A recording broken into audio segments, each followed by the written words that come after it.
Bonjour chers frères et sœurs en Christ, que la grâce, la paix et la miséricorde de notre Seigneur Jésus-Christ vous soient abondamment multipliés. Shalom et bienvenue dans cette nouvelle vidéo de 7 minutes de pain quotidien du 13 mai 2026. Nous poursuivons notre lecture dans le livre de Actes des Apôtres chapitre 13 et nous allons lire aujourd'hui le verset 43. Nous avons vu dans la vidéo précédente au verset 42 que l'apôtre Paul a exhorté ses frères juifs à se détacher, à se détourner de la loi. Christ étant venu pour accomplir la loi et l'ayant déjà accomplie. Il a donc encouragé ses frères à ne pas endurcir leur cœur, à ne pas être arrogants, mais à ouvrir leur cœur et accepter tout simplement le sacrifice que Jésus-Christ a accompli à la croix pour que l'homme soit sauvé tout simplement en croyant en lui, en croyant à ce sacrifice, en abandonnant sa vie passée et en acceptant la justification que le Seigneur Jésus-Christ accorde tout simplement par la foi en son nom. Ses frères juifs étaient encore dans la loi, cherchant une justification dans la loi.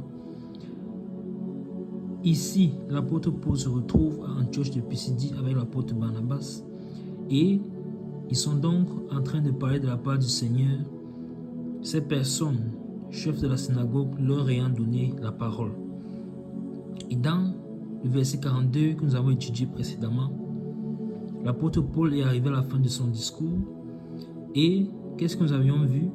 Nous avions vu que lorsqu'ils sont sortis de cette synagogue, ces personnes leur ont dit, venez. Ces personnes les ont priés de venir encore le prochain sabbat pour parler des mêmes choses.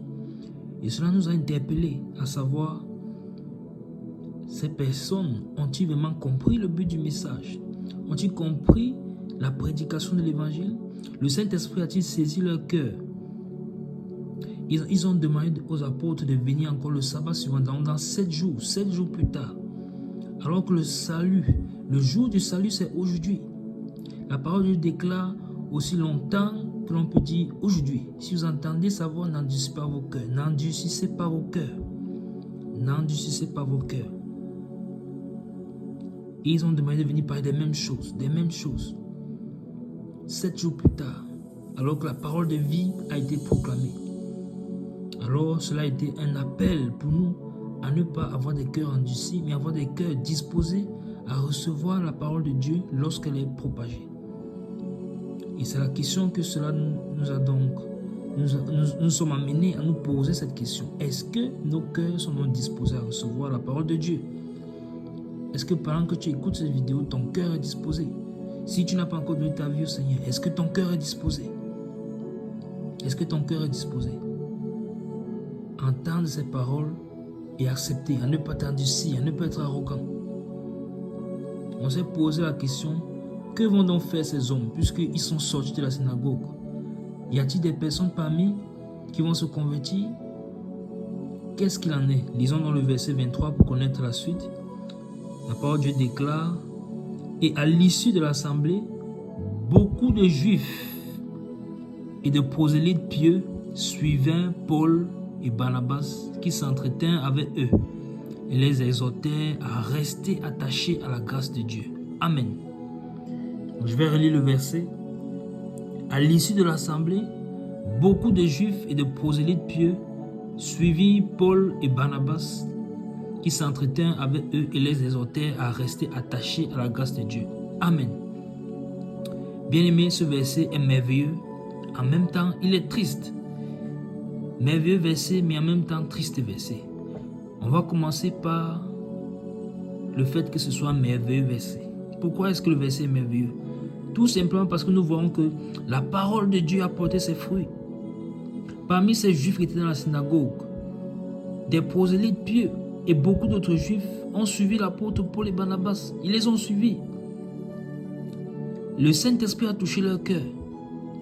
La parole de l'évangile les a pénétrés. La circoncision du cœur est opérée pendant que l'apôtre Paul était en train de parler. Et certainement l'apôtre Barnabas était en train d'intercéder pendant que son frère parlait. Alors, le cœur a été touché. Et les Écritures déclarent que beaucoup de Juifs et des prosélytes pieux, Dieu ne fait donc point exception de personne. Beaucoup de Juifs les ont suivis. Et des prosélytes pieux, ça veut dire que c'était des personnes aisées. Des personnes aisées. Mais ils n'ont pas regardé leur statut social. Ils ont suivi les apôtres, reconnaissant que dans ces paroles qui leur ont été adressées se trouve la vérité. Personne ne leur avait jamais parlé de cette façon. Ils étaient à l'étranger, à Chypre là-bas sur cette île. Personne ne leur avait encore parlé comme ça. Personne ne leur avait encore présenté l'évangile de cette manière. Mais cette fois-ci, ils ont écouté, ils ont entendu et leur cœur a été saisi. Alors nous revenons dans cette question. Est-ce que ton cœur a entendu ces paroles de vie? Est-ce que ton cœur écoute? Est-ce que ton cœur est prêt également à obéir, à sortir du monde pour venir au Seigneur? Si ton cœur est prêt, répands-toi de ta vie passée.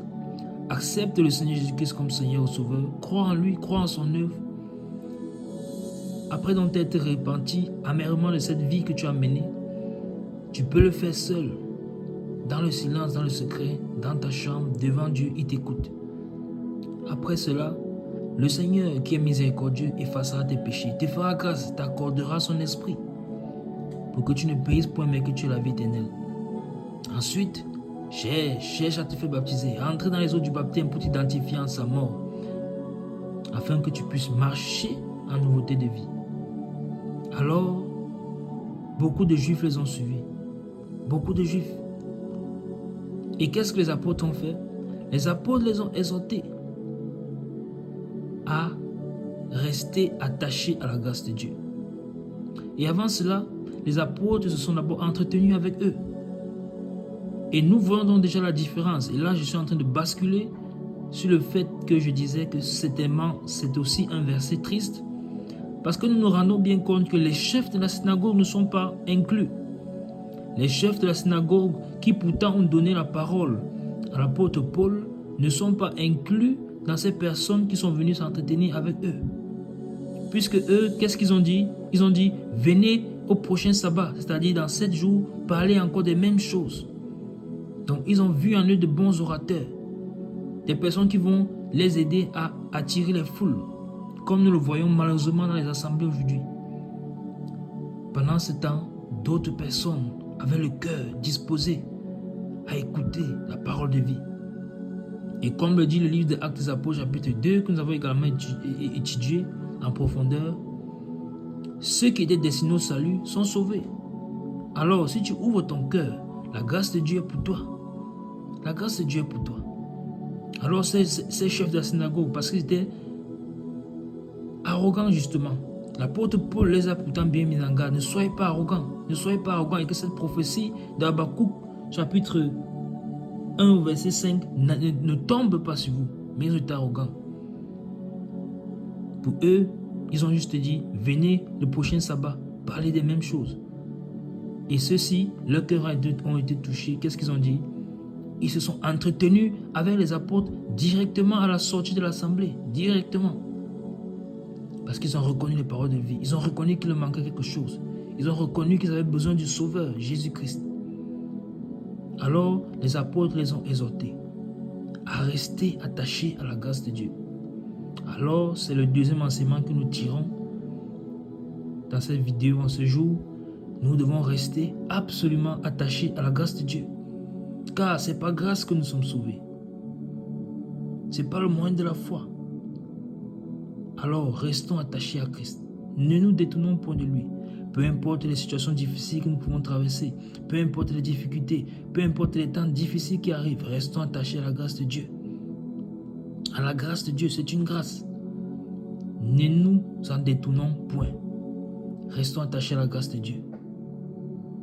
C'est l'exhortation que les apôtres ont donnée à ces personnes qu'ils ont suivies. Et qu'est-ce que nous voyons? Que cette exhortation a donc plus de valeur, encore plus de valeur que celle qui était donnée à l'intérieur de la synagogue. Puisqu'à l'intérieur de la synagogue, tous n'ont pas accepté le Seigneur. Mais un tri a été fait, une sélection a été faite. Seuls ceux donc dont le cœur a été touché sont venus et ont reçu une deuxième exhortation, à savoir rester attaché à la grâce de Dieu. Et cela me fait penser à ces 10 lépreux qui ont été guéris par le Seigneur et un seul est revenu. Ce tri a été fait et le Seigneur lui a dit, va, ta foi t'a sauvé. Les autres ont reçu la guérison, mais lui, non seulement il a reçu la guérison, mais sa foi l'a également sauvé. Alors, restons attachés à la grâce de Dieu. Restons attachés à la grâce de Dieu. Amen. Nous allons nous arrêter là pour aujourd'hui. C'était tout pour les 7 minutes de Point Coaching ce jour. C'est merveilleux de voir comment est-ce que le Saint-Esprit est encore glorifié dans cette contrée.